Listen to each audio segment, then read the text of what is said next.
Komandan Pusat Polisi Militer Puspom TNI, Marsikal Muda Agung Handoko, mengatakan Komisi Pemberantasan Korupsi, KPK, menyalahi aturan terkait penetapan Kepala Basarnas, Marsikal Madya, Marsdia, TNI Henry Alfiandi, sebagai tersangka.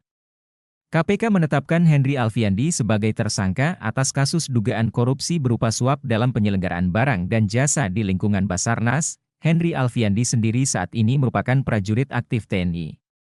Tak hanya Henry, KPK juga menetapkan tersangka pada satu prajurit TNI aktif lainnya. Agung menuturkan, kewenangan untuk menetapkan prajurit TNI aktif sebagai tersangka dalam kasus hukum seharusnya berada di wilayah penyidik militer. Pihaknya merasa keberatan apabila anggota TNI yang notabene memiliki peradilan militer, harus ditetapkan sebagai tersangka oleh KPK. Lebih jauh lagi ia menjelaskan bahwa sebagai institusi, TNI tidak bisa menetapkan masyarakat sipil sebagai tersangka.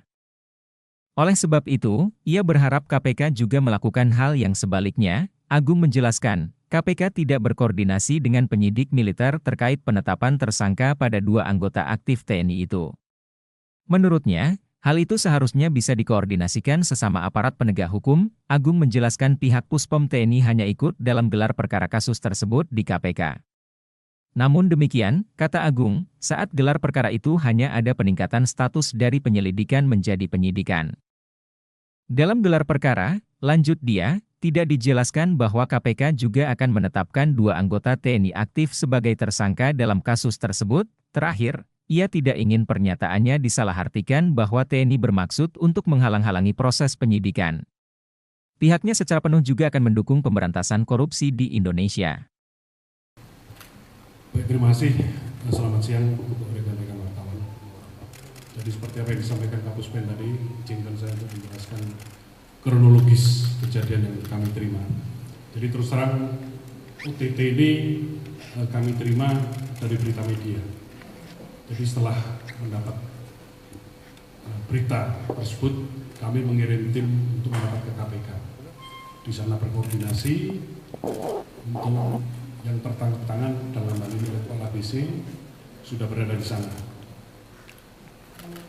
Kita dari tim Puspom TNI dengan KPK, kita rapat gelar perkara yang pada saat gelar perkara tersebut akan diputuskan bahwa seluruhnya yang terkait pada saat OTT tersebut akan ditetapkan sebagai tersangka karena berdasarkan alat bukti yang sudah cukup. Dari tim kami terus terang keberatan kalau itu ditetapkan sebagai tersangka, khususnya untuk yang militer, karena kami punya ketentuan sendiri, punya aturan sendiri. Namun pada saat press conference ternyata statement itu keluar bahwa Letkol ABC maupun Kabasarnas Marsdia HA ditetapkan sebagai tersangka. Nah, di sini mulai bergulir untuk polemik di media, yang pada intinya kami, apa yang disampaikan Panglima, sebagai TNI harus mengikuti ketentuan hukum dan taat kepada hukum. Itu tidak bisa ditawar. Dan bisa kita lihat siapapun personel TNI yang bermasalah, selalu ada punishment-nya tadi Kapus menyampaikan. Setelah kejadian tersebut, setelah hasil pemeriksaan 1 kali 24 jam sesuai dengan ketentuan, Letkol ABC baru diserahkan kepada kami dengan status oleh KPK sebagai tahanan. Tapi terus terang banyak juga teman-teman media yang menanyakan ini kenapa yang Letkol ABC sudah ditahan, yang Basarnasnya belum dilaksanakan penahanan. Terus terang saat itu kami sampaikan, kami belum melaksanakan proses hukum sama sekali. Karena dasar kami melaksanakan proses hukum adalah laporan polisi. Dan saat itu dari rekan-rekan KPK yang melakukan penangkapan belum membuat laporan kepada kami selaku penyidik di lingkungan militer. Jadi status Letkol ABC yang saat itu diserahkan hanya sekedar titipan.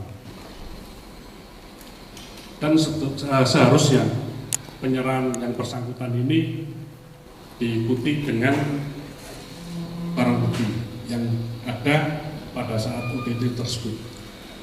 Karena barang bukti uang yang ada ditangkap dari atau diambil dari Letwal ABC ini.